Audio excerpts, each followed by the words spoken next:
சிம்பிளா, ஈஸியா டாமினோ ஸ்டைல்ல ஜிங்கி பார்சல் நம்ம எப்படி வீட்லயே பண்றதுன்னு பார்க்கலாம். இதுக்கு 1 1/2 டீஸ்பூன் ஈஸ்ட், சுகர் இல்லன்னா தேன் போட்டுக்கலாம். வார்மான பால் இல்லன்னா தண்ணி ஊத்திட்டு நல்லா மிக்ஸ் பண்ணிட்டு ஒரு 8 நிமிஷம் அப்படியே விட்டுருங்க.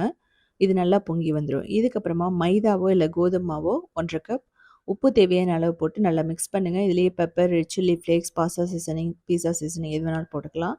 தேவையான அளவு தண்ணியோ இல்ல பாலோ ஊத்திட்டு நல்லா சாஃப்ட்டான மாவு மாரி கொண்டு வரணும். பட்டர் வந்து போட்டுக்கங்க. நல்லா வந்து பெசஞ்சு எடுக்கணும். இதுலேருந்து கொஞ்சம் ஆயில் ஊத்திட்டு ஒரு 2 மணி நேரம் வார்மான பிளேஸ்ல வச்சிடலாம். அப்பதான் இது 2 மடங்கு பெருசாகும். ஃபில்லிங்க்கு வந்து எண்ணெய் ஊத்திட்டு பூண்டு, வெங்காயம், கேப்சிகம், உப்பெல்லாம் போட்டுக்கலாம். இதுக்கப்புறமா மிளகாய் தூள் போட்டு நல்லா ரோஸ்ட் பண்ணணும். இதுக்கு வந்து தண்ணி ஊத்தக்கூடாது. ஸோ கேப்சிகம் தான் வந்து பார்த்தீங்கன்னா, ரொம்ப சூப்பரா இருக்கு இதுக்கும். இதுக்கு வந்து நம்ம பன்னீர் போட்டுக்குவோம். நீங்க வந்து சிக்கன் கூட போட்டுக்கலாம். வேக வச்ச சிக்கன்.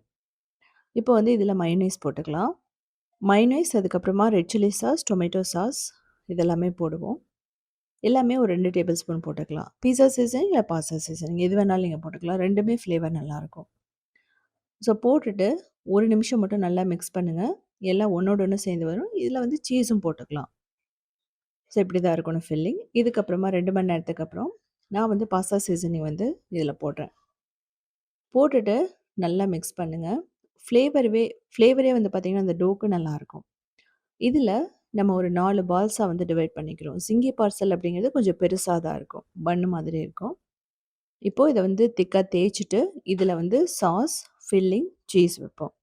நீங்க வந்து எந்த சீஸ் வேணாலும் வைக்கலாம். Cedar, mozzarella, normal cheese slices கூட வைக்கலாம். இது மாரி ட்ரையாங்கிள் மாதிரி பண்ணிக்கங்க.